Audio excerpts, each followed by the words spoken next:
Okay, we live. Hello, everybody. Welcome to session 3 of My Dreams of a Bygone Age. And we are starting very much from where we left off. But before then, I wouldn't mind introducing the players first of all. So since Becky hasn't got her mic muted, why don't we start with her? Hi, I'm Becky Rose. Long-time viewers of this channel might recognize me as the person that started it. So you should kind of know who I am. I am playing Helen Munroe. Oh, I should put on my American accent. Right, here we go. Try how not to sound racist. Hi, I'm American. Okay, I think I got it. Right, let's go. Okay, Phil next, please. Well, hello, I'm playing Kulinski, a small-time criminal who's trying to go straight and trying to make it good in this small-town America. Lovely. Although it's taken a little bit of a beating in the brain department, but we'll see how that goes. A little bit of a problem last time. Yes, and then finally we have Ronnie. Hi, I'm Ronnie, and you may recognize me from some other channel if you happen to be that handful of people who are actually subscribed to mine. Thank you very much.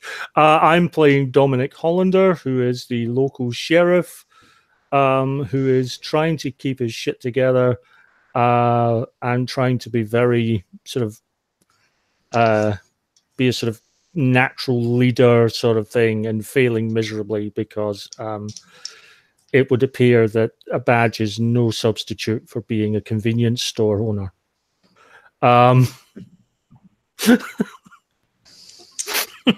Indeed not, no. So, yes, we're going to leave it. We're going to start with where we left off. Would anyone like to sort of give a summary of what's happened so far? Tentacle Nado. Tentacle Nado. Yeah, that was episode 1. Okay. That was like an awesome in media res beginning textbook, I must say. Absolutely perfectly executed by our GM. And then there was session 2, which was where the badge tried to impose itself as the ultimate authority, only to discover that the shopkeeper does not like being told what to do and will not go to the bloody library because she doesn't do books. And no, she won't wait outside in the reception area whilst you have the next encounter.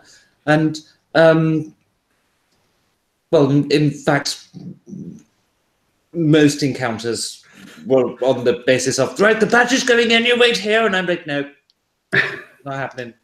Not happening. At what point was this ever a police issue? My shop got wrecked by a tornado. It collapsed into the ground, and I come back a few hours later, and it's all fine. Does that sound like a police issue to you? Yeah. I'm sorting this out. It's my livelihood. I'm going to get to the bottom of it because this is not a police issue. So good luck if you think it is. Okay, well, there we go. And obviously there are more details than that. All of that, but in an American accent that I forgot to put on. We were all heading for the resort. You were indeed. At the end of the last session. And it was snowing. It had been snowing for a few days, and it was snowing. And that fissure that appeared on the night of the big tentacle needle has appeared back in my cells again. Yes, but in the end, you did actually all make it to the resort, although Helen got there first. So when you get there, Dominic, and obviously you've been there as well for a little while, Carl, you can see that I'm assuming you're still wearing this garb. Yes, I am. This garb of yours. So what I'll say is, if you do sort of walk over the ridge a little bit, you see that you're at the sort of about halfway up a very snowy driveway. and it sort of snakes all the way up, and you can see kind of there's a bit of a hill, not too steep or anything like that so far, although you can see that it kind of goes up and up and up for quite some time after this sort of first little ledge, if you will, where there's a few possible things of interest up there. But this is a big place. Just looking for a few minutes, you can see this place goes on for at least a couple of miles, you think, maybe more.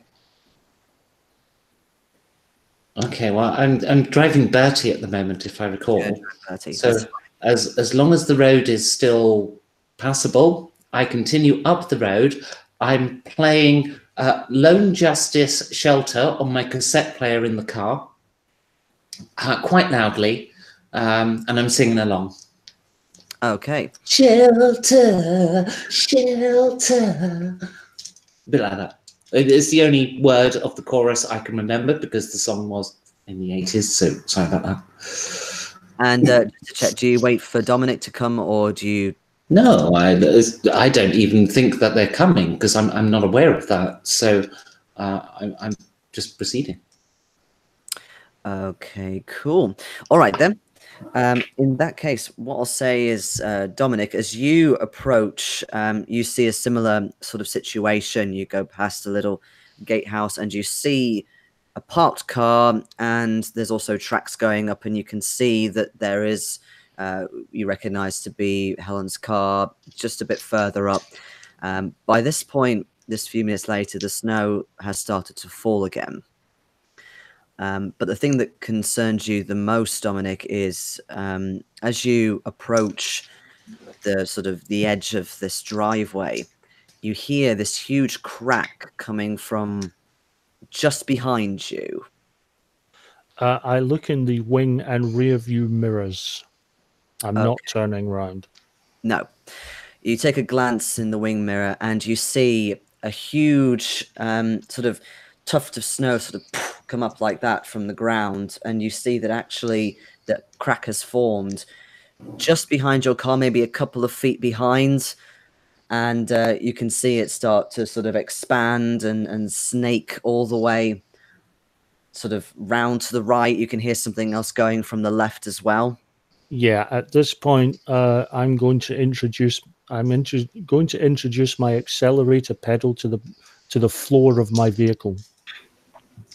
Okay, you do so. It is quite precarious because the snow is fairly deep, but it's still sort of settled. It's not like falling a lot. So at the moment, you don't need to worry about rolling.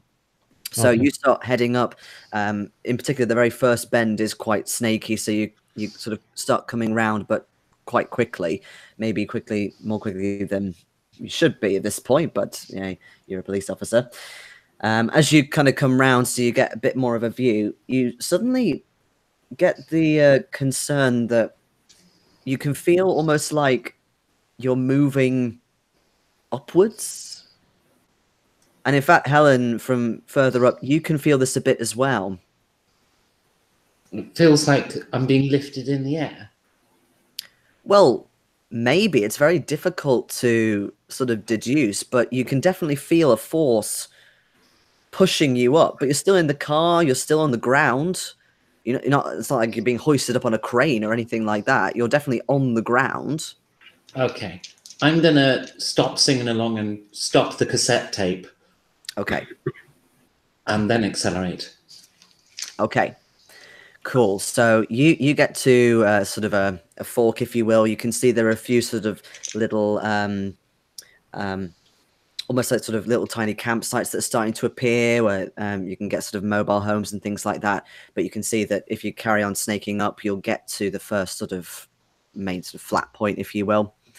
So presumably you head up that way. Yeah. Okay. You can see in your mirrors as well that Dominic's car is following fairly quickly. And you can see, yeah, when you look back at the entrance to Wintergreen, because by now you can see it, it definitely looks further away than it did before. I'm going to roll down my window bloody 80s tech. Can't wait for these to be electrified. And look out the window. Can I see? Am I off the ground? No, you're not off the ground at all. Okay, then it's all fine. It's just it's an electric bray. It's fine. It's fine. I didn't know this was an electric bray, but it must be. So carry on. Okay. And yeah, so you carry on up. Kyle, at this point, you're sort of going along. Are you getting any feeling about this? Because you're feeling the same sort of sensation in the car with Helen at the moment. Well, it's a bit strange. I mean, but I don't know. It must be something to do with just the elevation on the mountain, because obviously we're on the ground. We can't be driving not on the ground. Well, of course. But every so often, maybe just because you're still shaking things off from before, you still get the sort of odd, compelling feeling to look out or look behind you. If you want, you can make me a spot hidden roll. Ooh, spot hidden. Which is...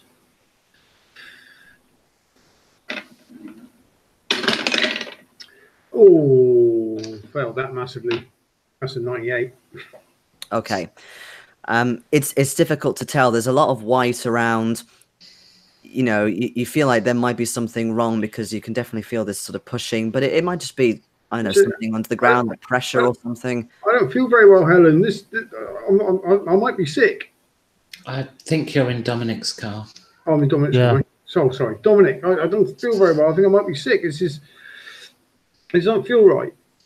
Well, look, we can. This can actually work in our favor. I want you to stick your head out the window, having rolled it down first. The window, not your head. Stick your head out, and you know, by all means, puke your guts out of there. And while you're out there, you can have a look and see.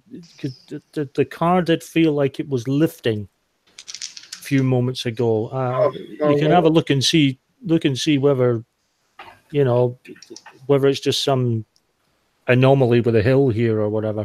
I'll have a look, but I'll freeze my ears off, stick my head out there for too long. But I want to down. You know, better out than in. Literally, better out than in, as in out of my car. Are you still sort of carrying on up, or are you going to stop for him for a minute? I will slow down a little, but damned if I'm stopping. Okay, that's fine.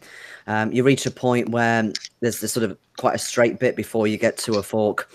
So yeah, you can go along quite slowly. So you stick your head out of the window and you're looking down the mountain as you've been sort of coming up. And you sort of take in a few breaths of fresh air. It's a bit sharp to begin with, makes you cough. But then as you kind of come more to your senses, you definitely feel like you're higher than you should be. But the car's definitely on the ground. But you kind of look down the mountain, because that's really sort of the direction you're looking in. And you can't really see the entrance anymore. You can't really see the gatehouse. It's as if the snow kind of reaches a point and then it just stops. It's like a drop. And that definitely wasn't there before.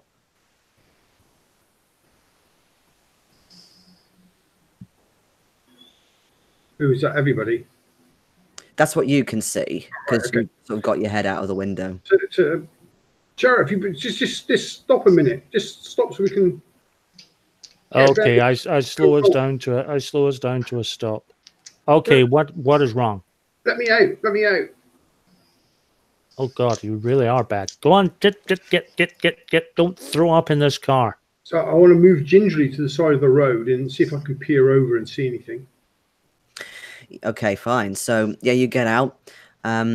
Actually, when you step foot on the ground, you can feel it a lot more, but you definitely feel almost like something is pushing upwards. But again, you're on the ground. You're not flying up in the air or anything. You're definitely on the ground. And you do sort of move away a little bit from the road. You're not close to the drop, but as you look further and sort of over the edge, you see that where the start of the gatehouse was, if you hadn't moved at the time, that could have been a big problem. From what you can see, it's as if the ground where you are now has separated from the ground further down the hill, and it's just risen out of the ground. It's almost like it's grown or risen up. Something's pushing the ground up. Well, Sheriff, there's something's wrong. Something's definitely wrong here. This isn't right at all. We're flying. We're in the air. You know, I sort of fall backwards and crawl back on my hands and knees to the car. We're in the air. We're in the air. We're what? Okay, at this point, I sort of look out driver's side and sort of peruse the ground, because I haven't really been looking at the ground directly below me. So where you are on your side, it's more sort of next to the hill going up, so you can't see much of a view unless you get out. But certainly if you look at the ground, again, ground looks normal. You do notice there's a bit of snow from the hill next to you that's sort of a bit disturbed, and it's sort of coming down a little bit, you know, almost as if something up the hill disturbed it, or something's moved, but again, nothing out of the ordinary. But you can still feel a bit of a push coming up from underneath you. Kyle? Yeah. Kyle, are you prepared to take a direct order from a sheriff? Well, it depends what it is. I'm not going Get in the fucking car. Oh, now. I'll do that. Once he's in and the door is shut, I'm going to reintroduce my accelerator pedal to the floor. Okay. We're off the edge. Be careful. Okay, that's fine. So you head on up and you get onto the sort of snaky road where the camps start appearing. You can see Helen's car as well further up, which, meanwhile, going back to you for a minute, so you're up the road about 100 meters from them, and you start coming across, there's a couple of different places of interest. So you can see there's sort of an inn as you kind of come up into this big, almost like a car park area or like a communal area. Hasn't been used for some time, you think. There's also sort of an area that could be used for, say, a market or a place like that. And there's also a big sign next to the inn that says Skyline Pavilion and Treehouse and various other things as well. Okay, I'm going to park up and get out the car. I'm still wearing the cultist robes, and I'm going to put the hood up over my head. Okay. Yeah, again, when you step out, you can feel this rising feeling coming from beneath your feet, but you're not lifting up. Okay. And I'm going to go into this Skyline Pavilion, which I think might be named a little too literally. Okay, yeah, sure. So you head on in. It's basically sort of like a little tower which you can go up to then look over this part of the mountain resort. It takes a little while, but you have to kind of go up the fire escape because you try the lift, it doesn't work. But when you head up, you get more of a view of what's actually going on. You can see down the mountain, and again, very much like Kyle could see, things have definitely risen up, but it's almost as if you're not sort of flying in the air. It's not like the earth has completely detached from the ground. It's just that the foundation has grown and grown and grown. And you can also hear sort of the sounds of groaning echoing around the mountain. Okay. Can I see where the cultists are? Because, I mean, I have a suspicion that when they abandoned the car, they ran into this resort. So I'm going to scan the landscape and see if I can spot any signs of activity or recent... Yes. And any signs of activity or, disturbed snow, campfires, lights on in buildings, anything like that. All right. Well, I can hear you've got your dice ready. What you do see first, you can definitely see some fairly recent tire tracks that head further up. So basically left of where the inn was and up more towards some other places further up the hill. You're not sure what they are. If you want to see anything more, then yes, you'll need to do a spot hidden roll. Okay. I passed. Okay. Yeah, you can see quite a pleasant-looking building just off the beaten track a little bit. It's a round building, quite a strange shape compared to the other buildings, which is sort of your bog standard sort of rectangular. It's got sort of this artificial roof, you think, although most of it's covered with snow. And you can actually see a little bit of steam coming out of one of the vents. Okay. I'm going to slowly jog, if that makes sense. So quicker than a walk, but I'm not running because it's snowing. Down the fire escape and get in my car and head straight over there. I assume by this point the sheriff will have caught up.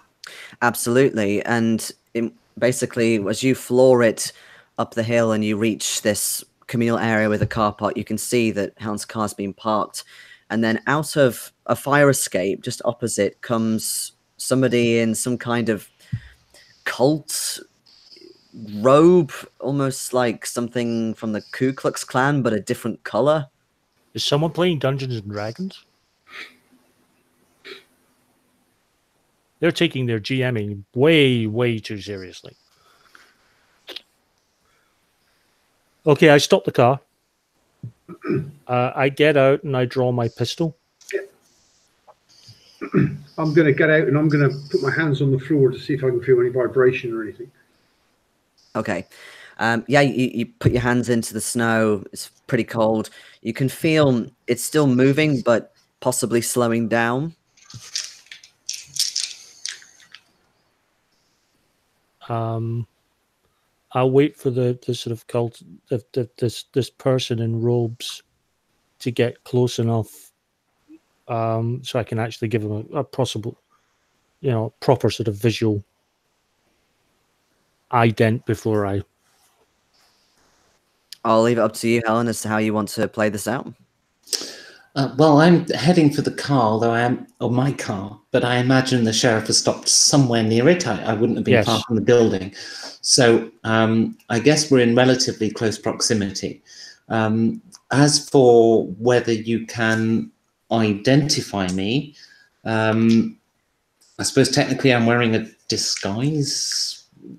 Not that I have disguise skill, but I don't know. How do you want to run that? Well, I was kind of going to do it more for role play, but if you want to... Okay. No. Well, I mean... Halt. He does know me, so... Okay. Oh, Sheriff, don't be ridiculous. We've not got time. Signs of activity up the hill. The roundhouse just off the beaten track. Helen, what activity? There's steam coming out of a building. I think that's where the cultists went. I followed their car. There's tracks leading up there too. All right. You got a weapon? Sheriff, this is America. I get in my car. Okay. Yeah. Give me a sec. You armed, boy? I've got something. Yes, I can rely on. Okay. Take one of those shotguns as well. Helen, can you give me a dodge roll, please, as you open the door to your car? I failed. Okay. So, as you open your car door, basically the first thing you see before you feel this huge impact hit your chest is a massive clawed paw and this big snout and a roar. This big white furry thing, it strikes your car from the other side and it sort of it hits you on impact. Can you take 4 hit points for me? You do manage to kind of get out of the way before your car actually goes onto its side, but you see this huge hulking polar bear on the other side of your vehicle, and the other two you can see this as well. It has spotted you as well. So yeah, I now get the shotgun out of the car. Oh, my Les Brown tapes. And I pull out my pistol and start from the ground, I presume. I'm going to draw my gun and start shooting at the polar bear. Yeah. Okay, not a problem. All right, so just for this one, I don't do it for all of the sort of combat, but can you tell me all of your dex scores, please? 43. 57. 35. 55, sorry, Phil. 35. 35. Okay.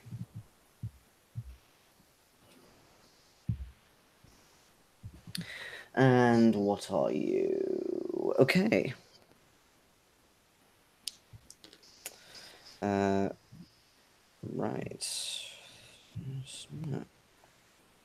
Okay, so Dominic, you're technically first in initiative. Yeah. So state your intention. It'll be the shotgun. And I am going to point it in the direction of this polar bear. And I'm going to give it...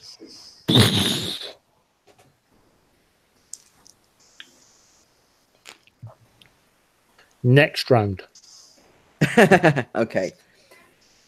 Not a crazy miss, though, presumably. I mean, I don't hit, but, you know, it's still going to meet. This is my boomstick. Okay. It does just briefly kind of look at you and is taken aback a little bit, possibly provoked by you, but we'll see. But next it is actually the bear. So let's see actually if it is provoked by you. D100. Okay. Yes, it is. So it starts moving away from Helen's car, roars at you, and attempts to do a charge. You can roll a dodge roll if you want. Yes. What's this want? I always give my players an option. Something big and furry is about to hit me. Yep. And not with any friendly intent. Mm-hmm. So what's your roll? Yeah, I'm going to be dodging next round as well. How much did you fail by? I failed by 12.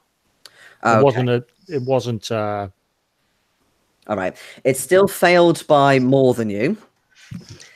So what I'll say is that it definitely misses you because you dive the other way. However, you kind of dive into a bit of a snowdrift, so it'll take you just a little bit more movement, as it were, to get out. Yeah, no problem. Next up is Helen. You stay away from my Les Brown tapes. And I unload the Beretta. Now, question. Yes. I have a weapon that has attacks 1 bracket, 3 bracket. What's the rule on firing multiple shots per round? Oh, I found this rule somewhere. I think it's... Sorry, Phil? It's accuracy, isn't it? You get less accurate the more you fire. Well, I imagine so, but I'd like to have an idea of No, you're absolutely right. So basically, yeah, you can be more accurate with 1 shot, or you can fire 3 and... Okay. Yes, but what does that make it? Like if I fire 2, does it become hard? If I fire 3, does it become extreme? Yeah, if you decide to fire 2, for example, then yeah, let's do that. So if you want to be accurate, then easier. Then there's no point me doing it. So I will just fire the 1 shot. Yep. And hit. Okay, roll your damage. 3. 3, okay. Okay, so I you get it. So level 1. You get the bullet in its hide, but there's a lot of it. You can see there's a little sort of red patch now, and it kind of just sort of shrugs it off a bit. It's still sort of shaking itself off anyway from how terribly it managed to charge at Dominic. Excuse me. But in the meantime, it is now down to Kyle. How many shotguns did you have in your car, Dominic? Because you said for me to grab one, but I don't know if you took it in the end. Dominic. Sorry. How many shotguns did you have in your car? You said for me 2. Okay. So I've taken the other shotgun that he asked me to. I'll move around the car and I'll shoot at the polar bear. But how far away am I? From the bear? Not very far away. It's veered off a little bit again because it didn't charge very well. So it's about 15 feet at the most away from you. Oh, okay. Short range then. Okay, that's good. And that is a hit. Okay, well, you damage. Short range. Yep. 6, 17. 17. Ooh, that's what we like. Okay. Right.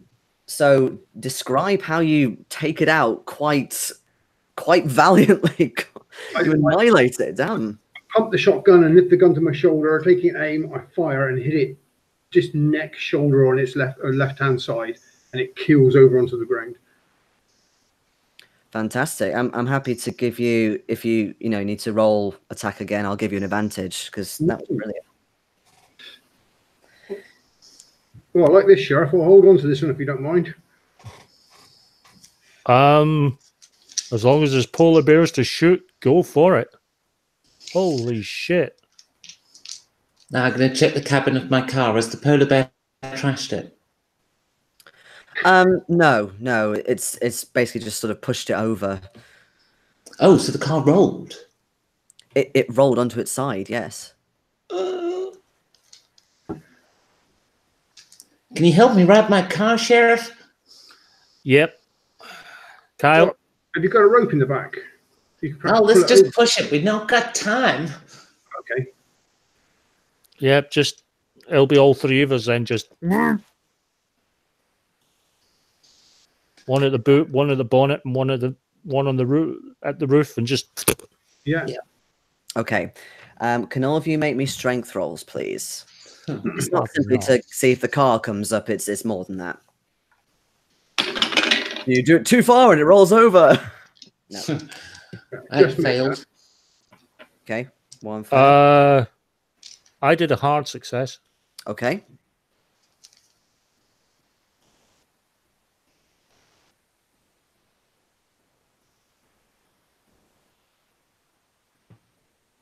You've had all our results? Sorry, I didn't hear Phil's. I thought you were still Oh, rolling. sorry, yeah, I just made it. Oh, you just made it. I didn't hear that at all. Sorry. Cool. Okay. So yeah, it takes you a little bit longer because Helen, maybe something to do with when you were knocked, but you just don't quite have the strength as of yet. You might need a few more minutes to get your breath back. No, I still wouldn't have the strength. Yeah, but come on, you're Helen. You've got a big truck called Bessie. So you push it up and it just. But is it Bertie? I'm so sorry. It's Bertie. Bertie. Right, I need to write that Bertie down. the pickup. Bertie. Okay. Yeah, I don't think that's going to cut out, Helen. So yeah, you do write it. It shakes a little bit, and you can see some more mixtapes get flung in the front seat. But then, Helen, you feel this sort of doom underneath your feet, as if whatever's been pushing you up has now stopped very, very abruptly. Okay, I wobble on my feet for a moment. I go, oh, we stopped rising at last. What the fuck is going on here? I think the mountains stopped growing. Now we got to get to the roundhouse, and I'll get in Bertie and see if it starts. Okay. I'll say yes, it does. Again, takes a little bit of time, just because of the disturbance. But yes, you do start it. Started or something. Okay. All right. So after some gonking on the starter motor, I get the thing going. Chuck it into gear without bothering. Oh, it's an American car. I just throw it into drive. And that does take so much out of driving. There's so many things you can't do with a car, like properly abuse the gearbox. Why don't they have proper cars? Like have the whole car, not they're missing the fucking gearbox. Why? Anyway, I'll throw it into drive, not using the clutch because that's also missing on American cars, and floor it. Okay. Yep. Are all of you going in the same car, or are you sort of getting back into? No, I'm going into my truck and I'll jump in the back of Helen's pickup. Cool. Okay. Excuse me. So you head further up now. It's still part of the same driveway, and you get up to this ridge just before you reach this sort of little roundhouse. It's called the Wintergreen Overlook. You can see it's got like a viewpoint thing, and it says you're up 600 meters. But when you sort of look out as you're driving along, you're not in the sky, but you think you might be much higher up. Like you can feel now that it's harder to breathe due to altitude. Okay. This Wintergreen Overlook, is it a solid building? It's not a building, it's just like a viewpoint. Oh, this was where the smoke was coming out of the artificial roof? No, so it's kind of on the way up. Oh, okay. Then I'm less worried about it. yeah, I'm heading to this roundhouse. We've I'll just hang on the roof and check. Helen, stay away from the edge. I ignore him. Gravel and snow kicked into the air every time I turn the wheel. I was slightly worried about going to a snow-covered holiday resort called the Overlook. And you carry on up another bit of slope, go around the corner, and you see this roundhouse. There's also a few other buildings here as well. A lot of sort of nature-orientated things. So there's a nature foundation. That you can see a clubhouse as well, just beyond. Tennis courts as well. But the building that you're concerned with, as you get up to the entrance, it's actually called Winter Garden Spa and Aquatics and Fitness Center. Okay, and you said there was a temporary roof. So is there like a tent or something? Well, again, it's covered with snow. You can see there's a little bit of snow that's actually dropped off near the bottom of the roof. It's not like a temporary roof. It's man-made and it's sturdy, but it's kind of done with a lot of aesthetics, so like nature aesthetic. All right, so it is a solid building, not like a marquee or something. Yeah, like yeah, it's definitely a solid building. Okay. And I see the smoke coming out the top, yeah?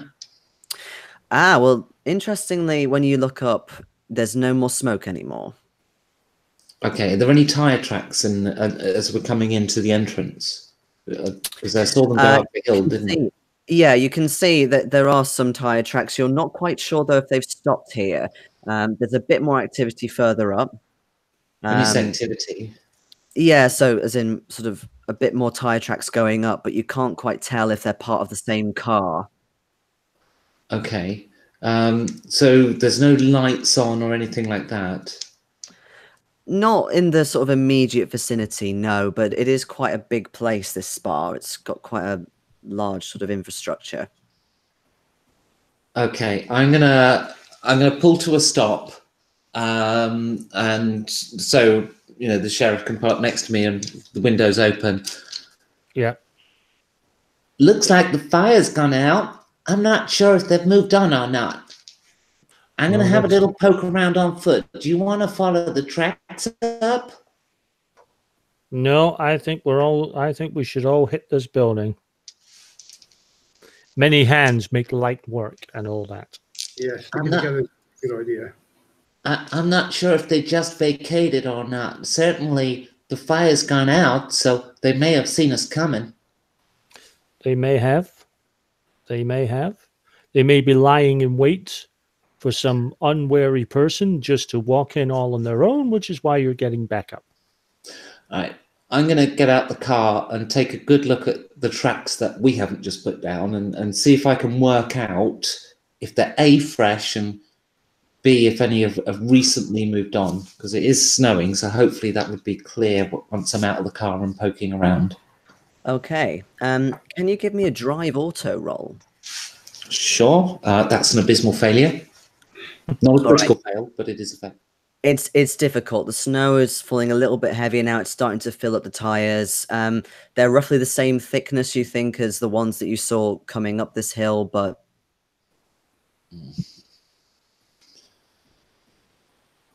Okay. All right, then let's. This building, does it look like it's got multiple doors, or is it just one entrance? So you're next to one of the entrances, yes, which is kind of like the main public one. It's got this sort of nicely trimmed hedges and things, again covered by snow. But you think in a building this size, there would be at least, say, a staff entrance, possibly multiple. There has to at least be a fire exit. Yeah, exactly. Okay, I'm going to start jogging around the building and looking for another entrance. And as I'm going around, I want to see if there's any windows open or lights on. Okay, and presumably you're still doing this in your cult costume. Yes. Okay. So which way round are you heading, left or right? Anti-clockwise, because I'm in a cult outfit, so it seems appropriate. Okay, so you start to head round. It's a bit precarious because the snow is deeper, but you're sort of going through fairly clumsily. You reach a point where it is kind of like an entrance. You think maybe it's a delivery entrance, possibly for food or even things like towels, for example, equipment. And as you sort of come further around a little bit more, you can actually see there's a small truck. It's like a small, like a trading truck, you think? Okay, I'm gonna try and sneak up to it. So I'll take a wider arc if necessary to prevent tracks leading directly up to it between it and the building. So I want to come from the other side. Okay, and now you're just walking up to it? Yes. Okay, but obviously in a wide arc. Okay, so yeah, you kind of make your way round. It's been there for a little while, you think. It's not emitting any heat. The back of it, the back door is actually open, and it's a mess inside. The first thing you notice, there's a sort of a whiff of fish or seafood, and you can actually see there's sort of various little boxes and crates. A lot of them have been disturbed or opened, some even thrown. And you can see there's a bit of what you think was residue, but now it's started to freeze inside the truck. And there's actually a couple of little remnants of maybe lobsters, crab, some kind of sea creature of that type. Does it look like something with claws and big teeth has rampaged through here? No. You're not quite sure how forceful this has been done, apart from, say, everything throwing around, but you can't see any signs of any claws or anything animal-like that's done this. The boxes aren't torn and things. Okay, well, I'm going to go to the delivery entrance then. Okay, that's fine. So as you head up towards the door is actually slightly ajar, and you get a funny smell inside. In fact, can you make me a con roll, please?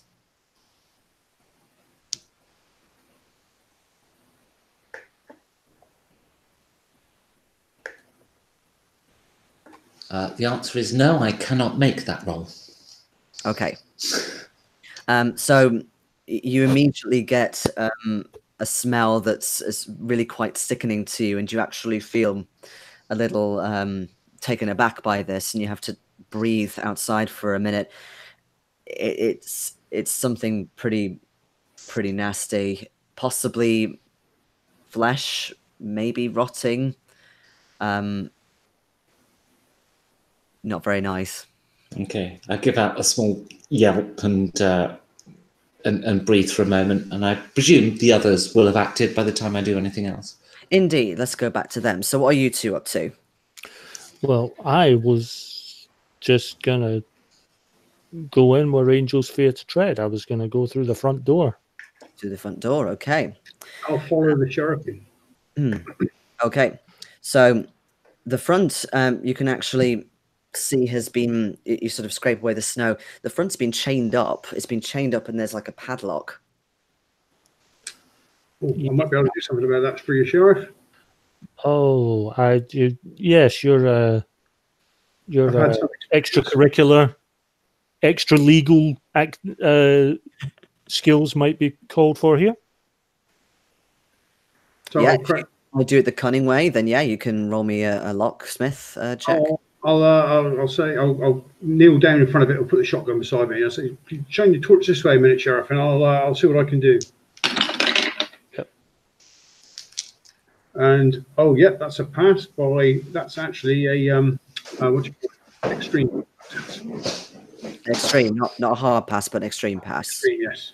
Fantastic. Okay, it's quite a big lock, this, which is actually better for you because you can get your picks in much more easily, and you do it with ease, as if this is something you're just sort of buying some milk from the shop or something.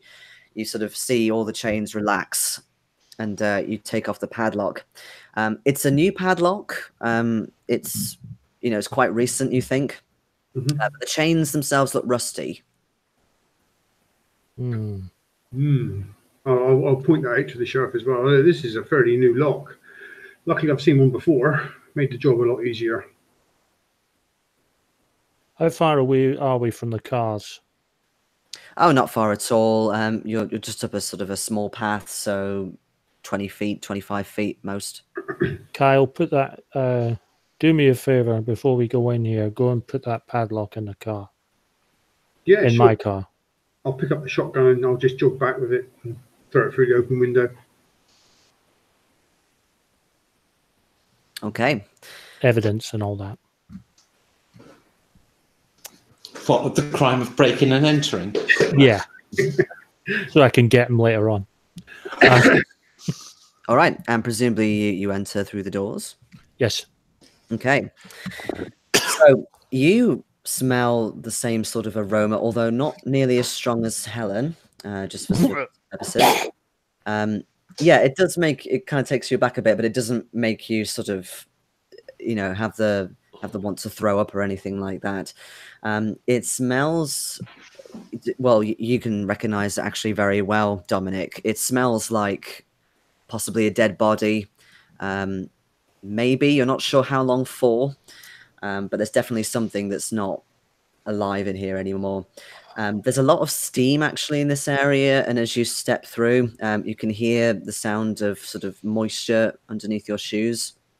You're in some kind of fancy entrance. There's like a little sort of secretary table, reception area. There's a few sort of nice seats for a waiting area. There's an old water dispenser that's now quite sort of cloudy. Okay. There are a couple of different ways through. So you can see there's like a sort of a way out to a delivery area, which kind of makes sense with where Helen was going. It's sort of in that direction. And then further up, there's sort of changing rooms. And then there's also sort of, you think, a couple of rooms maybe for massaging or sort of oil therapy, that kind of stuff. I'm going to follow my nose. So towards the grim, disgusting smell. I'm a cop. Okay. It's instinct. Speaking of smell, so Helen, are you still wanting to go through this door?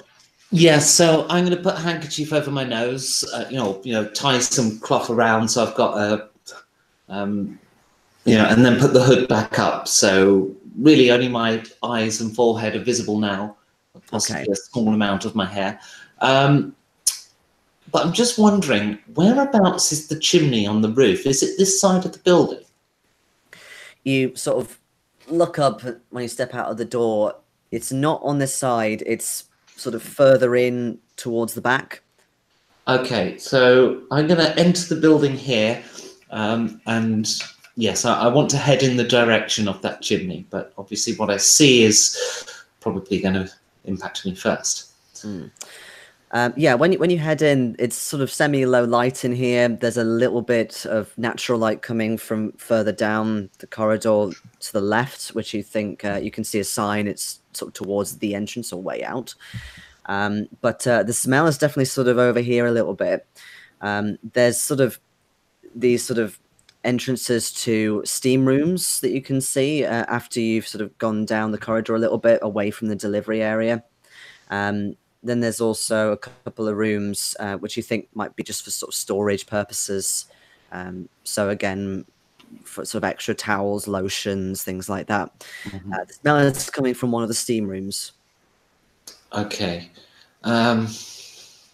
I don't rightly think I want to go in there. I'm going to head for the room with the chimney, where I think the chimney would be in the building. Yeah. I was going to say, you can't see it yet. You'd have to sort of, you'd kind of have to sort of go back round the entrance. And I'm thinking it's probably a public bar or something like that, because there's got to be a room with a fireplace. So, so I head over to that side of the building and see if I can find a room with a fireplace or possibly a furnace, maybe a kitchen. Okay. So what I'll say is, yeah, you do sort of go around a little bit. You actually do bump into the other two because they come up trying to follow this smell. The chimney's over that way, Sheriff. You're muted, right? Yeah, muted. Which is refreshing on the ears, but not so conducive to gameplay.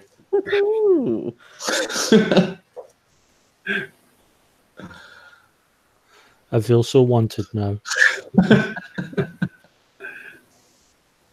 You're fine. My witty won't. I'm working on my witty comeback right now. But in the meantime,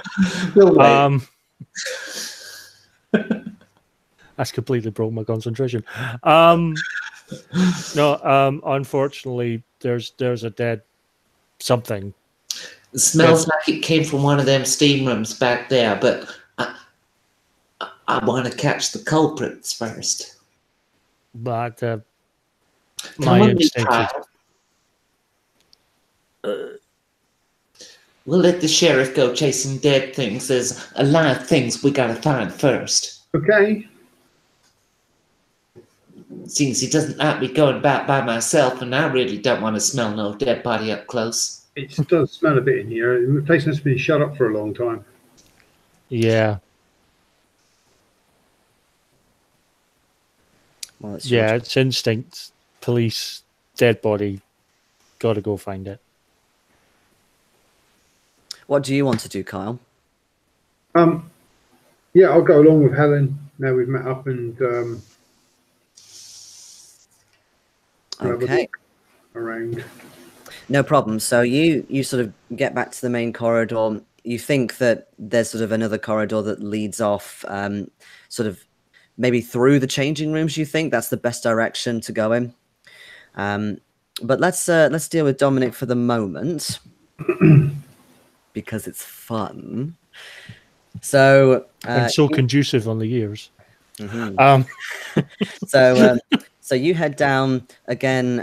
You're getting sort of this sort of squelching feeling, and there's more moisture now. It is quite steamy in here as well, and the smell is definitely getting stronger. Fucks. One thing you can tell with these steam rooms is one of them is closed, and it seems like actually it's been on. Can I see the switches? Yeah. There's switches. There's like an emergency sort of switch, but then also there are the main ones. So yeah, turn it. Turn them to the off position. Yep. You can see, however, that the door mechanism has been sort of broken off. Will the door open from this side? From my side? Possibly, if you had a bit of leverage. It's why the good Lord invented the shotgun. Nice, large thing. Okay, can you give me a strength roll? I'd rather not. It's not my my best feature.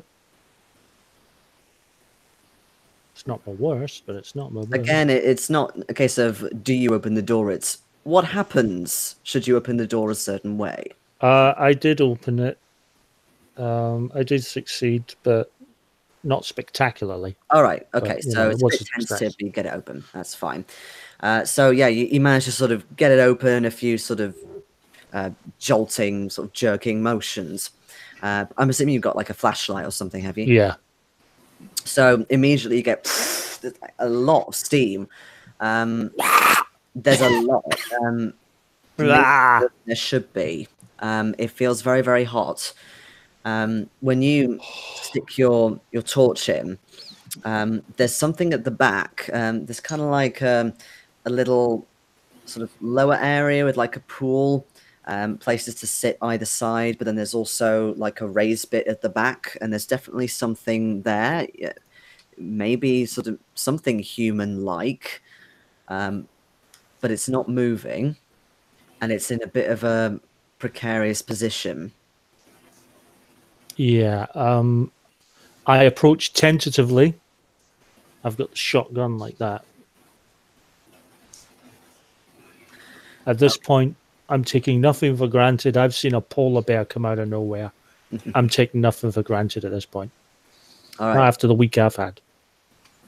Having said that, as you get closer and the smell gets really quite overwhelming again, can you make me a con roll, please? Okay.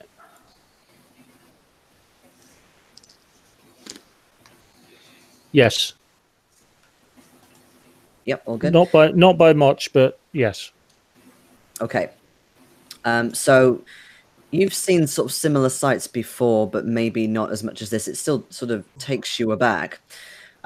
What you see, it's as if it is a human, or perhaps was. It's been sort of stripped of any clothes, except for the sort of the bare minimum, and it's been kind of propped up on something, almost like sort of a board that's obviously come from a different room and been put here on purpose. Its hands have actually been nailed into the board, and you can see that his skin is bright red. It's actually bubbling. The amount of steam it's sort of he's had induced. A lot of his sort of upper lip has also disappeared, so his kind of teeth are sort of glaring like that. You think he might not be able to see anymore. You can't really see that his eyes are really, much of them are left. Bloody Nora. And the weirdest thing about him is that you can see on his left hand, it's as if someone has tried to fashion like a crustacean's claw onto it. What the fuck? Seriously? At this point, I just, I'm at this point, I sort of turn around and go,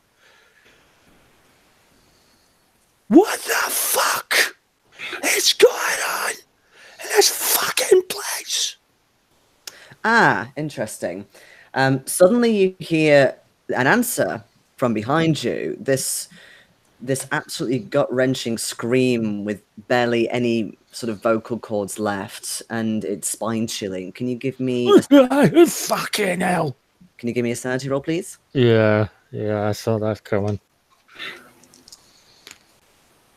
I'd like to give you a sanity roll next time.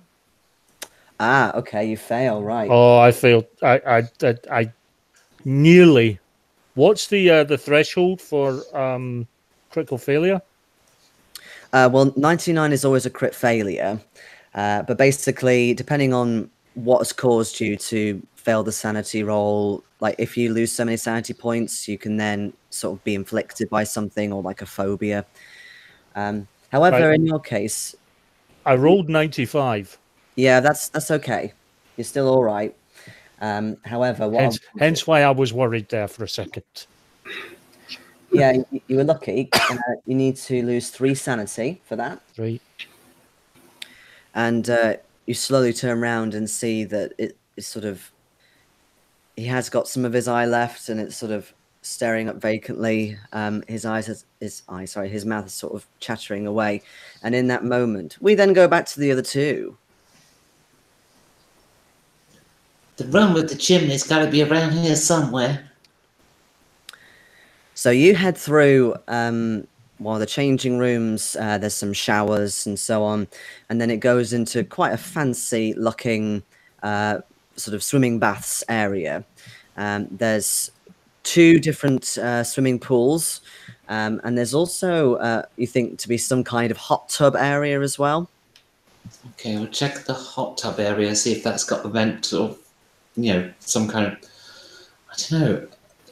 Something must drive it. Maybe there's a fire that runs the hot tub or something. I mean, I'm just trying to think what can drive a chimney. So, there's got to be a fire or a fireplace or a furnace of some kind to heat the water. Sure.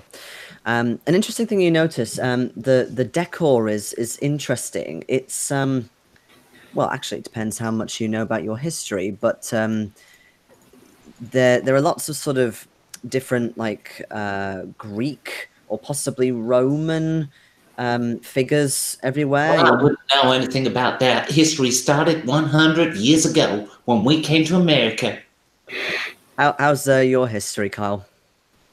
A little bit sketchy. Not my best subject in school. When I went, it certainly wasn't what I was paying attention to. Okay, it's sort of ancient history.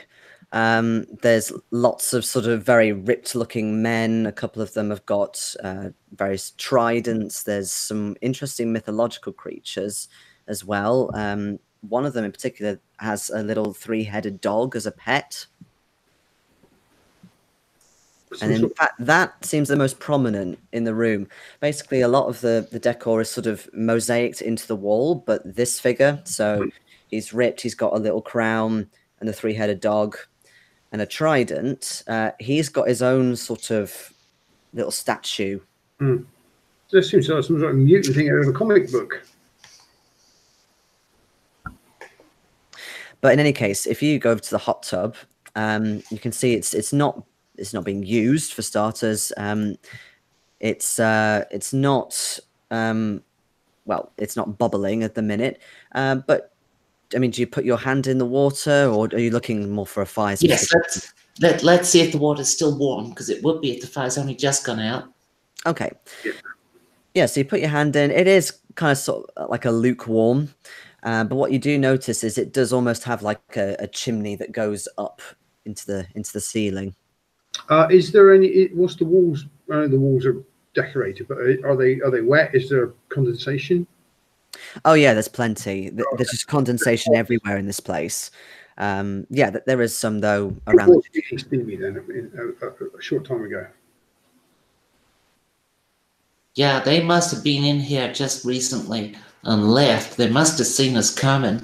Now, if they were in the hot tub, that means they'd have gone to the changing rooms and they might have got changed in a hurry. So let's see if we can find any clues in there. Okay, that makes sense. I think so. I could be a great detective, me. You get a sheriff's going to give you a job when this is over. Okay, so you don't need to really roll for it because it's quite a small area. Because I heard you with your dice there. It is a little bit kind of messy in here. There's a few towels that are left on the floor. And it's wet? Yeah, actually, there are a few that are a bit damp, but this not. confirms my theory. If I just kick through the towels just to see if there's anything underneath them, not picking them up. I just got my shotgun in both hands, but you do see sort of a cord, like a rope cord, quite ornate looking. Is that similar to the one on Becky's rope? It's a bit more elaborate, actually. Hers is quite plain looking. It's sort of a beige color, whereas this one is more in sort of golden. I'll pick it up and I'll show it to Helen, and then I'll sort of like indicate the rope around her waist and say, someone's dropped this. They were in a hurry. All right, let's just check the. Is there any lockers? Yes, I'll give you that. They're a bit further back towards the entrance, so sort of lockers and then change rooms as you go in. Okay, so if they're left in a hurry, they didn't get a chance to empty their locker, so it'll either be already unlocked or it'll still be locked with stuff in. So let's check them. Maybe just go around and check the doors. Okay. So all of the doors are locked. All of them? All of them. What's the fastest way to open these? Screwdriver or... I mean, I could pick them, but it's going to take more time than leaving them open, perhaps. I'm thinking there's probably a set of keys in the office behind reception, because they got to be able to open them when people lose their keys. Good point. I'm not used to be able to get hold of the keys. Do you want me to go and look? Okay, you do that. I'll shoot off back to reception to grab some keys. Ah, fantastic. What I'll say is, as you come back out the changing rooms and you head over towards the reception, you hear the sound of a blood-curdling scream coming from where Dominic disappeared down towards the steam room. Okay. I'll just shout over my shoulder, Helen, I think Dominic's in trouble, and I'll shoot off down that way. Okay, then I'll head to the reception area then, because if Dominic's in trouble, there's not a lot I can do, so I'll find the keys. Okay. Oh, seriously, what can I Kyle, what are you going to do? Are you going to stay with Helen, or? I'm shooting off towards Dominic to try and help him out. Okay. And speaking of which, you kind of regain your composure finally as this husk of a man is staring at you with lidless eyes. It kind of just sort of very sort of inaudible words. Is it moving towards me? What? No, this is in the room with Dominic. So when you kind of come around, you see what he is seeing, although it's dark. If you sort of shine your torch. Okay, I'll just raise my shotgun up. What the hell is it? Would a glass of water help? What is it? In fact, Carl, can you give me a sanity roll as well, please? 22. Sanity is currently at. Where's my sanity? 55. Made it easy. Okay. So whether it's because of the sort of added paranoia or what have you, but you feel safe with the gun in your hand. What is it? What is it? I think you're using the wrong tense. I think what it was a man. Why doesn't it stop moving? You can see because he's mostly dead.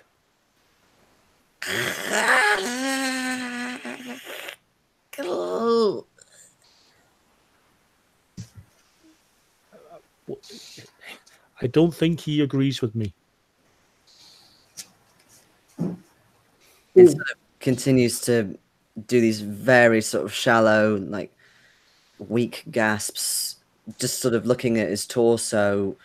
You're assuming that most of his lungs are no longer there. Or who did this to you?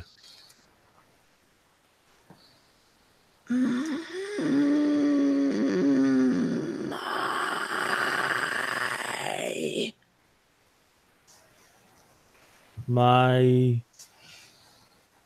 mother, my friends.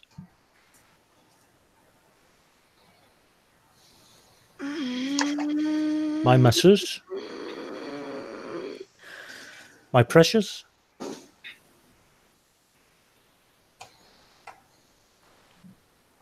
You can really only do those two vowels, like the and the I. He tries to form a third letter, but it's very difficult to tell what it is because, again, with like most of his lips gone. If you want, you could try and give me what would be the best kind of roll for this. You could give me a listen roll. Listen. Hear the difference of the phonetics in there as he struggles to make them out. Let's not. I'm barely able to hear normal words at the moment, let alone that. That was bad. That was even closer to a. Okay. In that case, you just think it's my or possibly something with my at the beginning. Well, what are you going to do, Sheriff? You can't leave him like that.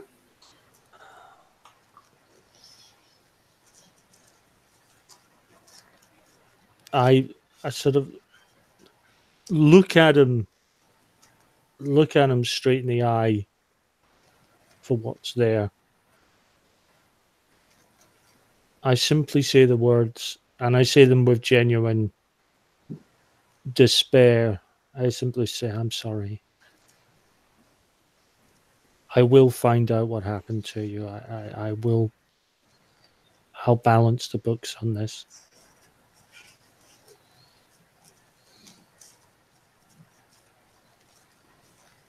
I take out my revolver, point the barrel at his forehead, and shoot. Okay. And the shot is really quite loud. It echoes around the room, and Helen, you can hear it as well from where you are. Sort of parts of his head just sort of burst all over the room, creating these sort of little bits of pink, almost like little prawns or something. You can see as well as they fly that there's actually sort of remnants of lobsters or possibly crabs sort of strewn on the floor near him. Oh, No, I'm going to resist the obvious pun. That's why it's smelling like that in here. I just love how I make something incredibly disturbing and then you can make a pun out of it. You do this a lot. It's gallows humor. It's how you survive horrible situations. You know, it's either that or you would go bloody mad. It's a coping mechanism. True. Are you planning to do anything else in this room? Come on, Sheriff, we've got to go and help Helen. She's by herself now. I'm going to see if I'm going to find the nearest changing room. We've got to find if there's clothes or anything. The changing rooms are back out towards the reception. Yeah, I got to see if there's clothes for this guy, because clearly we're not getting much of an ID. Well, there's plenty of lockers in the changing rooms. Yeah, Helen was going to try and unlock them. Actually, she went back for the keys, but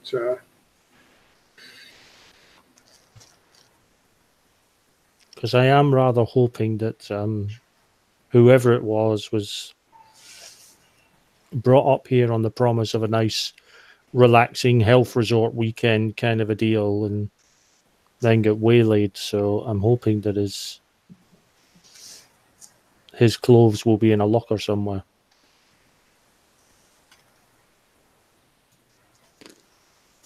Okay, that's fine. So yeah, you head back through, and you can actually see Helen sort of popped up from the desk, and you've managed to find some keys to the lockers. There's quite a few different keys that all look fairly similar, actually. But to be honest, the lockers are quite flimsy, so even if you use the wrong key, it won't necessarily be an issue. Okay, so we'll go through them all. Yep. No worries. I'm just trying to find an image. So you try each of them. Interestingly, there are some that are simply empty. Maybe they were all sort of locked up at the end of the season or something.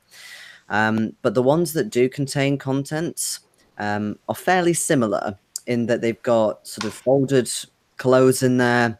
They are sort of more regular clothes more than anything. And there are a couple of lockers that do have more sort of interesting things in. Yes, pastor's clothes. Yeah, so one of them does have, well, actually, sorry, both of them, two of them have pastor's clothes in. And just give me a regular image, that's all I want. And actually, both of them have this symbol kind of carved into the door. If I can get the here we go. Give you a link in the chat.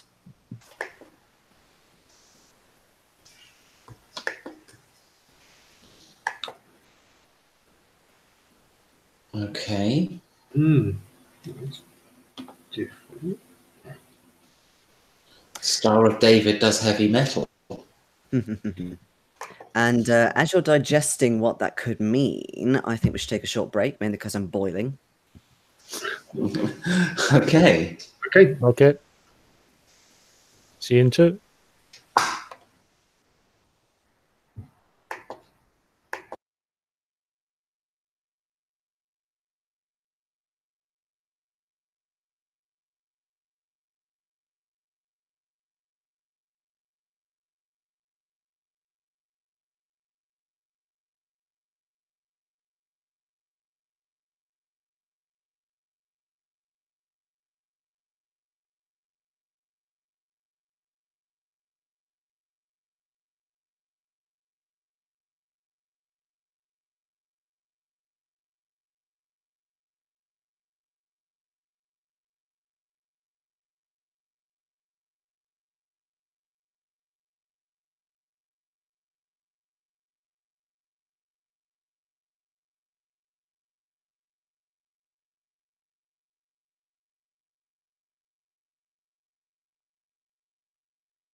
And I'm assuming it's going to be Steve watching us at the moment. If so, hello.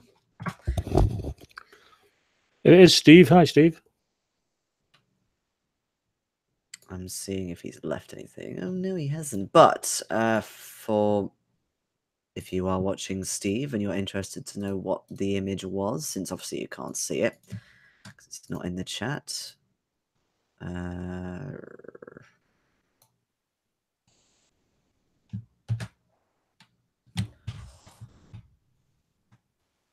is that. Hello, hello. United Federation of Planets has got itself a new insignia. It's a 6-pointed thing. Indeed. I'm not going to say what it is, mainly because it's been used quite a lot in pop culture. So it actually means quite a lot of things, but it is something in this game. It's fine. Take a mental note of the fact that we've got some weird-ass Star of David going on. Kind of makes sense. We've just had a crucifixion. Yes, you could say it was that.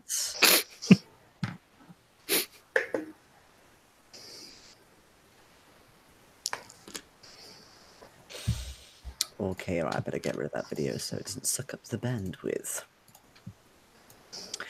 Okay, yeah, so where were we? Yes, that's right. You were sort of heading to Pogan Lockers, and that is indeed what you find. So these guys have obviously changed into these rogue things here. I think we should take their car keys so they can't get away. Yeah, I'm looking for wallets, driver's licenses, that sort of thing, IDs. Yep, sure. There are a couple of wallets in here, so not all of them have left them in there. In particular, the ones with the 2 symbols, they have their IDs in there and their wallets and so on. Okay, so which pastors are they? Yeah. Well, it's Martin and Joshua. Your 2 favourites. Oh, well, at least we know they were here. Well, they must be intending on coming back if all their clothes and wallets and stuff are here. Just a quick question. So, are there any other IDs here? Make me a spot hidden roll. Hello, kitty. That is a success. Okay. Yeah, it's a little bit weird. None of the other lockers that have clothes in seem to have them. But you do find someone has dropped something just on the sort of sink area. There's like a sort of a manicure set, but there's definitely something that's fallen out of possibly a wallet. Okay, and it is? Well, it's a piece of paper. It's a bit damp, and it's been folded. Yeah, unfold it. And it's typed. And basically, the first line says Antarctica. The second line says Niagara. The third line says Del Dato Gungfer. And the fourth line says Order. Order. Order. Order. As in the fight. Oh, order. Yeah. ORDA.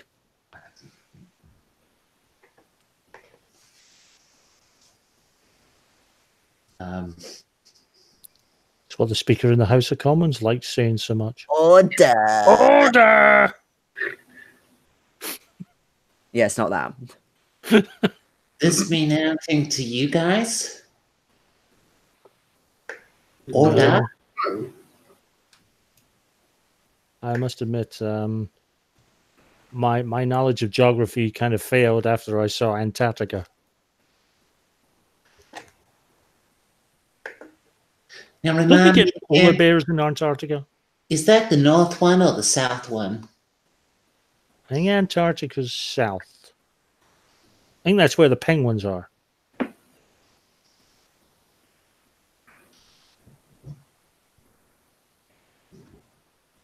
Don't know why No that's idea relevant, but why this order word is here. It sounds European. Well, the others sound like places, but what that is, I just don't know. no. Someone pocket it. We'll find out when we get back to town. By the way, Kyle, did you sort of explain the whole meaning of the third word to the others, or did you just sort of say, yes, it's steam? Like, did you tell them what it meant? Third word, what was that again? Del Oh. Ungefähr. Because you were you were looking through it with somebody at the library. Yes, yeah, I will say that it's a place with hot springs in Iceland. All these different forms of water just strikes me as something out of a fantasy novel about Atlantis. Order? What, is that another place, is it? We have to go back to the damn library. Yeah. Must be. Meanwhile, I am going to. I take it there's some sort of office here. Not in this room, but no, in the building. Where the reception is, yeah, there's sort of like a little office as well in there. Okay, I'm going to start. Do they have a sign-in book? You know, like a hotel reception. Yes, they do. Right, I'm going to start looking at names. I'd be very interested to see whether our missing patient is here. Okay. Benjamin. Yeah, sure. So you take a look. It's pretty dusty, and it's been sort of put under the desk. And you get it out. Open it. As you're sort of going through it, you get to the end of where it's been signed in, and it stops about 3 years ago.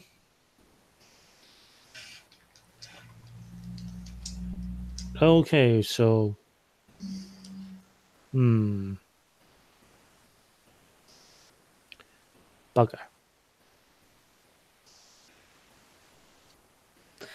Although, just to remind you, the resort has only been closed for a couple of months. Yeah. Trying to visualize.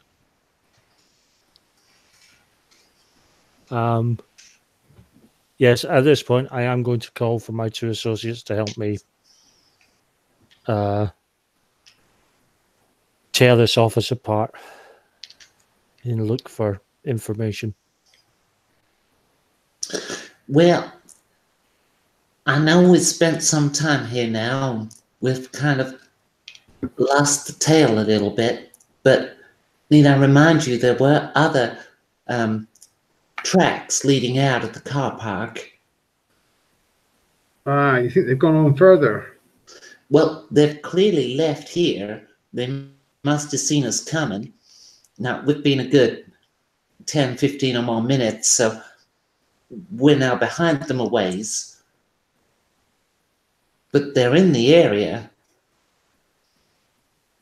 Maybe worth the pursuit.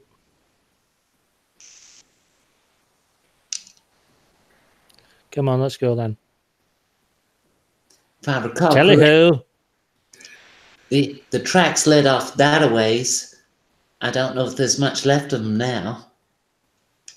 Well, we'll see what we can do. So I can't remember, were these car tracks or footprints? Car tracks. Car tracks. Okay. We just couldn't tell them apart if they were fresh or not. Oh, that's right. Yeah, I remember that. Yeah, yeah. Are they still visible to us?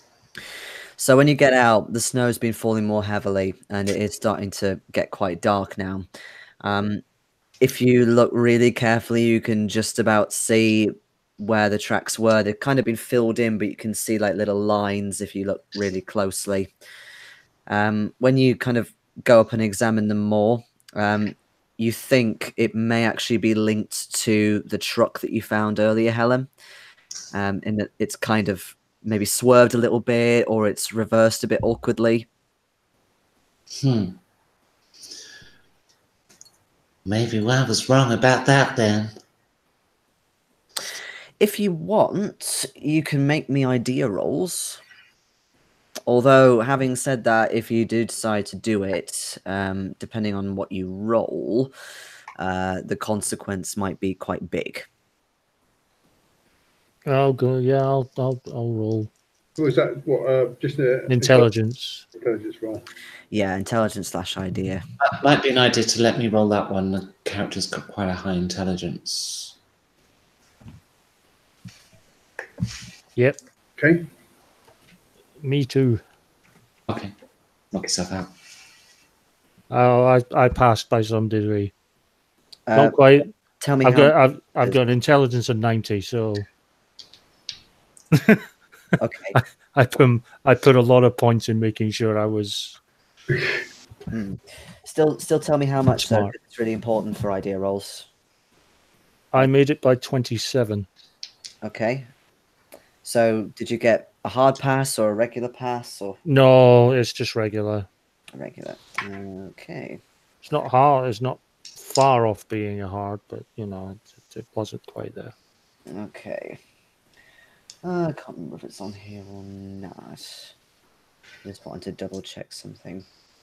But I think no. Okay. All right. So I'll give you a little hint. In that you hadn't sort of looked really to see if the jacuzzi had any kind of fire or anything like that. You kind of got a bit distracted with the locker rooms. I thought you said there was a chimney in the jacuzzi. Yeah, but you didn't really examine for any kind of like what was causing it or anything. Okay. Oh, okay. That's a good point, Sheriff. I only checked the water was warm. I didn't see the actual furnace. Well, let's check it out now. Funk Soul Brother, check it out now. All right, so you all make your way to like back to the hot tub area. There's definitely like a descending sort of small stairwell going down, which is marked as off limits to sort of regular clientele, you know, employees only. And when you go in, it's basically like a maintenance room, but there's definitely sort of a quite ornate, especially for this room, an ornate sort of open fire.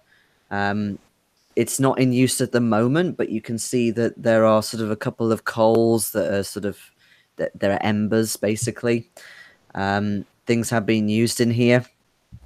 In particular, you can see that in terms of, say, like there'd be overalls normally that'd be sort of hung upon the walls. Most of them are gone or disappeared. Obviously, someone has been powering the furnace recently. All right, let's tear this room apart. What have we got? Yep. Let's go digging for embers. Okay. There's some sort of shovel or something. Or, Thing was destroyed. What was that? Sorry, Carl.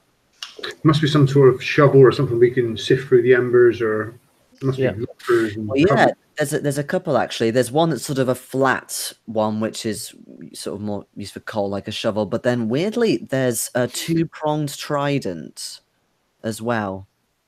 How big is that? Well, it's as big as the shovel, so Big. quite hefty. What do you think they're using this for? No, but if it has two prongs, that's clearly not a trident.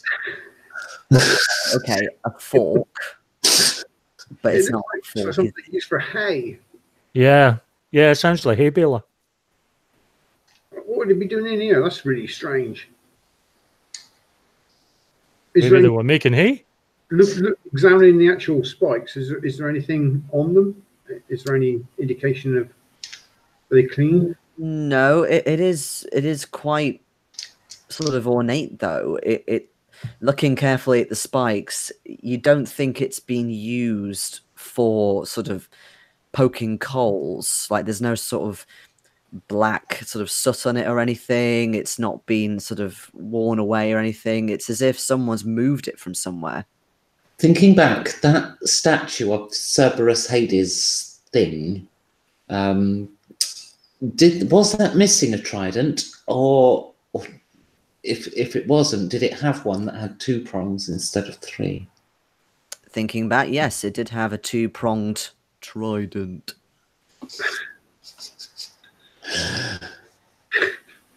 Looks like some kind of giant, oversized music tuner. Ding! Seems to be a religious artifact relating to the statue in the hallway with all those ancient Egyptian things. Another thing as well about it that you notice, Carl, is just sort of looking over it. The end, the other end, it's not just a cylinder. It's kind of, you don't know if it's been sort of hacked off, but it's been fashioned into something, not like a spike, but more of a pointed end. All right, okay. Yes, they're using this for something other than its original intended use. I mean, look at this end. The other end is a point as well.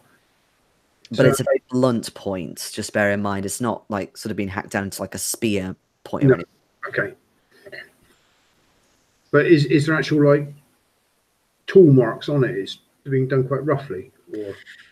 No. If anything, it's been done more precisely, and someone's taken their time over it. There's kind of actual sort of very smooth grooves as well around the edges. This is a very strange thing to find in a boiler room. Some kind of fluid channeling grooves. Creepy if ever I saw it. Yep. Let's tear this room apart. Oh, and search the embers. Oh, I'm in about the embers. Okay. So in terms of the embers, yeah, you kind of get them out of the way. There's nothing specifically that's covered up by them, but you can see there's actually lots and lots of, again, mosaic art inside this furnace.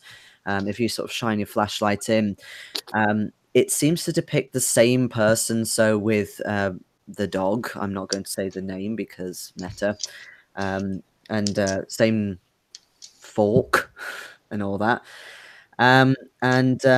There is a rather interesting symbol in there as well, a bit different from the one that you saw before. And as you kind of run your torch along, it's not a symbol, it's lots of symbols, possibly writing of some kind, but it's nothing like you've ever seen before.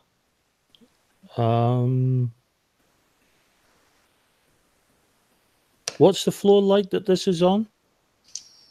Well, it's kind of it's raised, if you will, so it's almost like a big pizza oven, like one of those old-fashioned ovens. So you kind of have like a flat bit here, and then you kind of put the coals in like that. So inside the actual furnace, there are these mosaic designs, which is unusual because who's going to see them? Very odd. I'm very tempted to get. I'm very tempted to see if I can take a rubbing, but I don't have the. Well, there's enough soot in there. It's got to be for some kind of ritual thing, because why would you have writing in a fire if not for some kind of dark, satanic kind of Dungeons and Dragons thing? Well, that's. I mean. In New York, we were called into all that shit. You know, we never found any credible fucking version of it. But I suppose that the rumors got to start somewhere, and maybe it's shit like this that kicked it off. Do you examine it more, or Yeah. Any rubbing? In what? How do you examine it? Do you just sort of use a torch, or? So I'm very tempted to take either a rubbing or write the symbols down. And as I don't have I don't actually have paper and crayon. I mean, I know I've got soot, but I'm not sure how viable that is long term. I think I'm going to have to write the symbols down. The character is going to write the symbols down. The player is extremely nervous about the character writing the symbols down. Okay. Do you have like a little notepad or something to write them in? Yeah. Okay. As you're doing that, if you want, you can make me an occult roll, because I know you do a little bit of that. Yes. This is my Dungeons and Dragons-y thing. Yeah, next turn. It's definitely some weird stuff. Nothing that you've ever seen, though, in any occultist books you've read or any TV series you've watched. Yeah. I think my knowledge of the occult comes from sort of basic knowledge of Christians' idea of hell as perceived by the alt-right, which is why my occult is so low.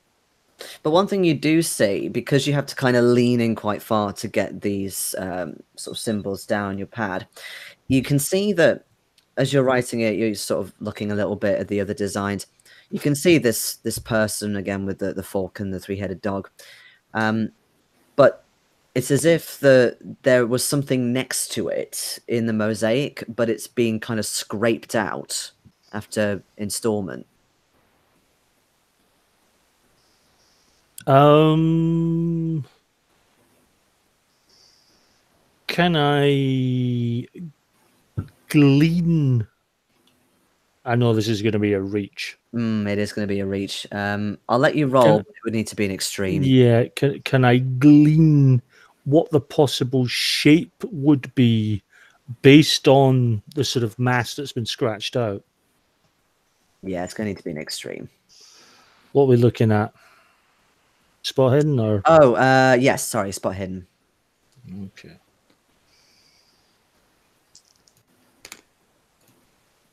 Oh, fuck off! No, no. Next round, I'm going to be doing a lot of these next game. There's no way. It might be. It's sort of the same size, but then it's very ambiguous. Yeah. Yeah, that was worth a thought. I jot down the symbols anyway. Yes. As for the rest of you, in terms of looking around this room, there's not much else in here, but you do notice again this room has been disturbed. There's actually a bit of that smell again, just sort of a lingering smell of nothing like before, but there's a little bit of again sort of rotting in here. I'm curious though. They were in here, so they couldn't have seen me up the top. They couldn't have heard us come. We're below ground here. We went down some steps to get in here. So how did they see us coming, and where did they go? What other exits does this room have? There's actually not any exits apart from just into another smaller room, which has sort of staff lockers. They're sort of the long, tall ones. But yeah, the only way out is back up to the jacuzzi. Although you can see with the jacuzzi, like the wall kind of comes round in like a half circle, so it kind of comes all the way down, sort of through this room almost. You say staff lockers? Yes. I got the keys. I'm going to try the keys on the staff lockers. Okay, cool. Right, can you make me a D4 roll, please?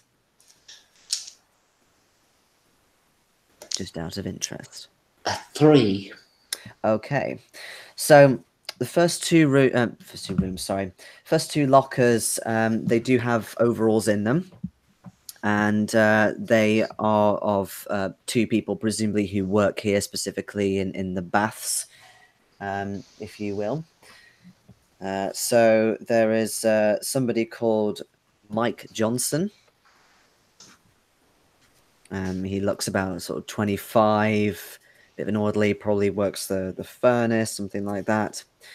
And then there's also somebody, not an Irish name, please. Let's go for Frankie Molop is the other one. He's a bit more sort of chubby looking, but same sort of overall. So they presumably have the same job. They've got the same position of sort of maintenance. They've got a couple of little trinkets in there in each of their pockets. One has got, you think, some house keys, and like a little key ring as well, which is, by the looks of it, a very odd looking die. It's got like 20 sides on it. I knew it was Dungeons and Dragons. Also, their house keys are here, which means they're not at home. Well, perhaps they're part of this group then. Let's Wait a minute. say let them in.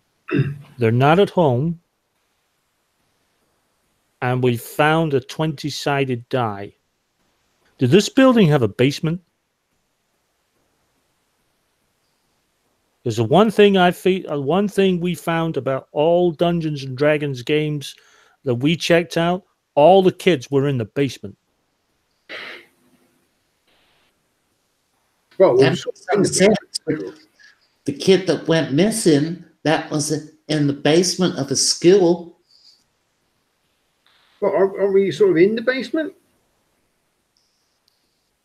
Let's see if we can find a basement. Okay.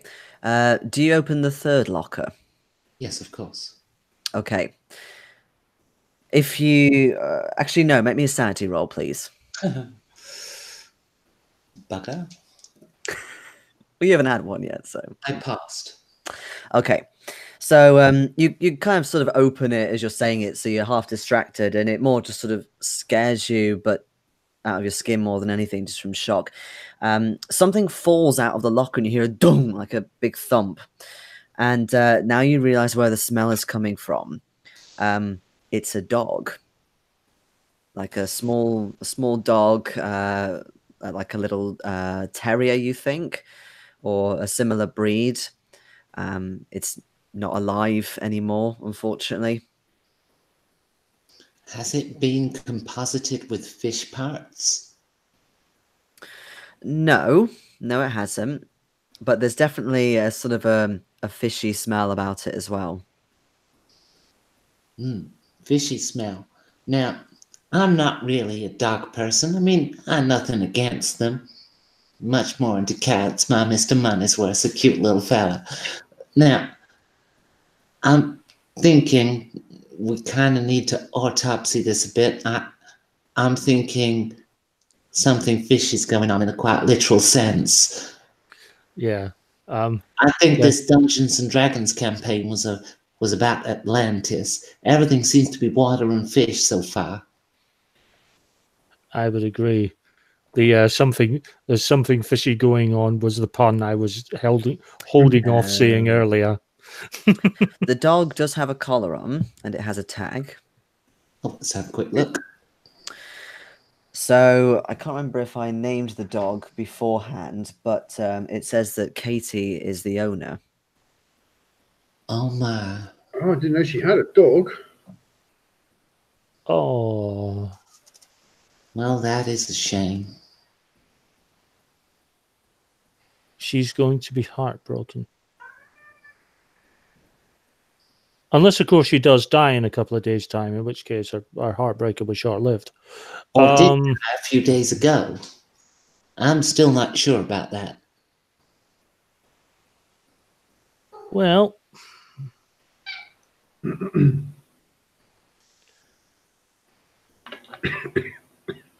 let's take the collar.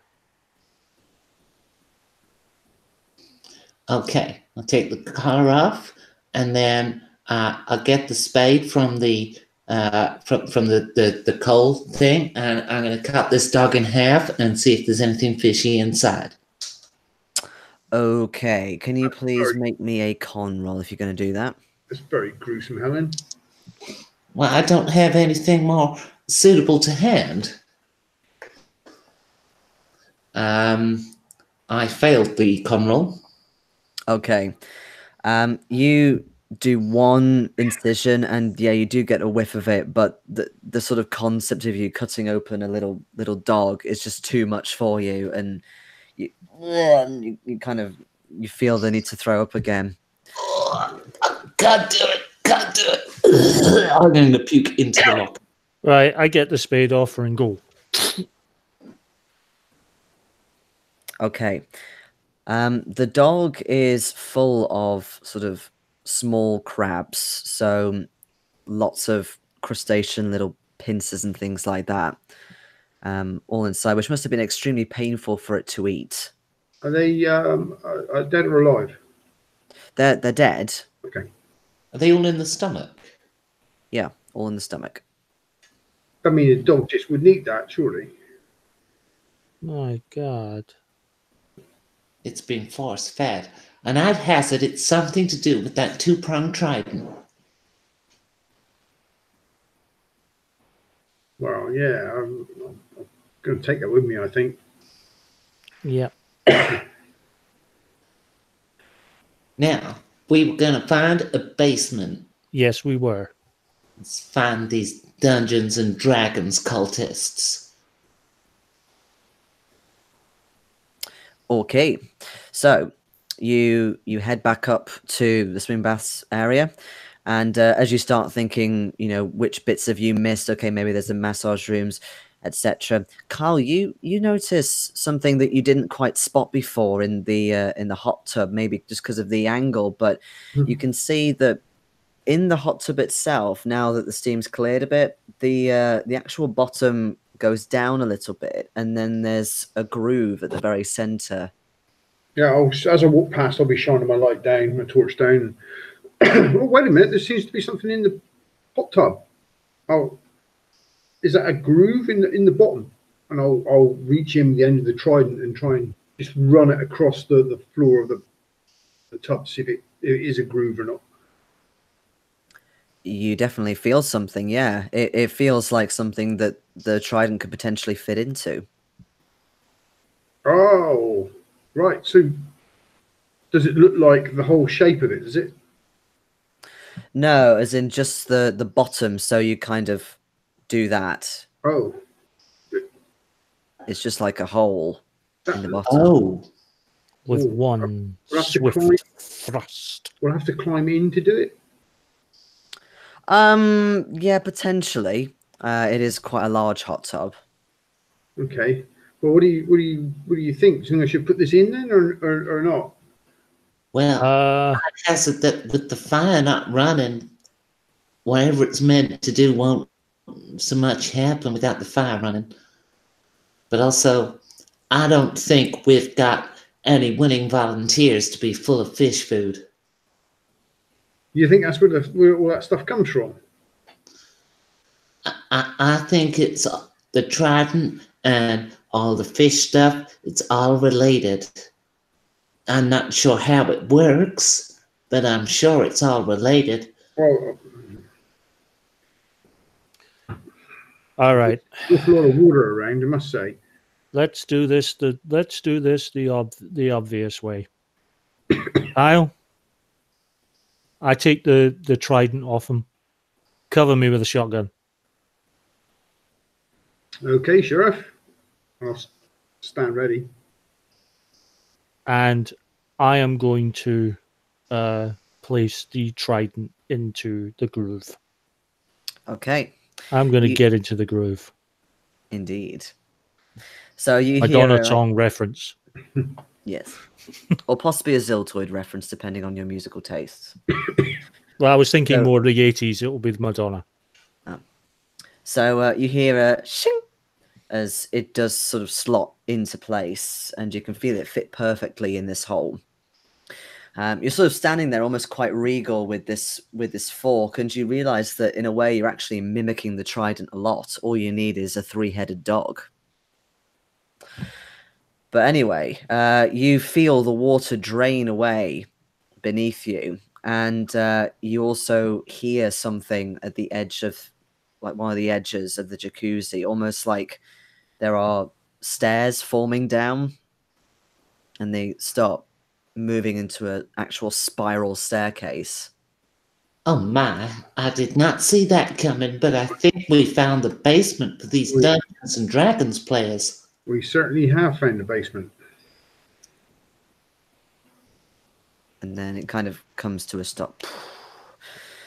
There's a bit of a weird smell, different from before, coming from below. It's very dark, almost kind of cave structure, actually, like a sort of cave in the rock as you sort of look down at the actual sort of infrastructure of this basement. Right, Okay. I get my flashlight. I'm making sure I bring that D20 with me because I'm thinking I need a disguise now more than ever. Yeah. As we attempt to descend into this dark dungeon. Indeed. I figure, fuck it, let's go for the reference. Okay, and I think as you ascend down into the dark dungeon, I think that would be a good place to end for now. Ye- Oh, jeez, that was scary. I know. Oh, Stairs underneath the hot pool. Yeah. Hot tub. Wow. Yeah, Well, I none of must you have- seem to twig the dog reference at all. No, not at all. No. what, Wow. Fluffy guarding the entrance to the... No, as in you found the dog in the locker, and there was the dog, his own dog, so there was a little bit of parallels in there. As in, the dude with the fork, he had the 3-headed dog. Yes. Oh, yes. No, I realised that was all dog related, but and it as far as real life me can tell, it's a kind of Hades / Cerberus reference. So I did twig the dog connects to the in a way to the statue, but it's a single-headed thing, and obviously sacrificed in the same way as flayed lobster man. But it was just an interesting parallel. Mm. I like parallels. But yes, so why don't we do your improved luck roll? Shit, I haven't been tracking things I passed at. Oh, That's frustrating. Do we do any Damn improved this. luck? No, I did not improve my luck this time. you're still only improving your luck, but remember you need to keep track of what skills you have passed. Yes. Are we doing that? Oh, I failed that, didn't I? Are we doing the skills tonight as well, or not? No, we're not doing skills. I think we're going to be doing them at the end of next session, depending on how far through you get. Okay. Well, past 3 of them this time, 2 of them. Oh, I knew exactly. I don't think I made a single skill roll tonight. I got locksmith and firearms, so I shot something successfully. I failed that drive roll, but I think everything else was a stat roll. did you get a spot hidden? Yes, thank you. So a spot hidden and a shooting. 2 useful ones. I don't know. I think Jason's scared of getting me to roll spot hidden. Just a little bit. But It's no, a shame. I've got a lot of points into it. no, I'm trying to do a balance. So I'm not wanting to be like make a spot hidden roll and then you discover things. It's like, you know, you're going to initially look at something and then, you know, like with the tire tracks, you know, it was a plot point, so you're going to see them, but then it's like, oh, what else do you see? You know, clues. Well, thank you very much, babe. It's That was good. Good, yeah. Pleased to hear it. Although I was really surprised about how quickly he took out that fucking polar bear. Well, at close range, a shotgun is 4d6, so it's pretty devastating. Insane. Because I was a little bit worried, is it going to be pretty challenging for them? But no, now I know you're fine. Okay. But it's only got 5 shots. I've only got 4 left. So. just so we're clear, I would not have been fine. Nope. Right, cool. Well, I think that's all we need to do. Unless everyone's got anything else to say, I'm gonna cut the broadcast. That was good. Enjoyed it. Yeah, really enjoyed that. That was all fun. right. We'll see Scary everybody but fun. next week. Night night. Bye. Bye.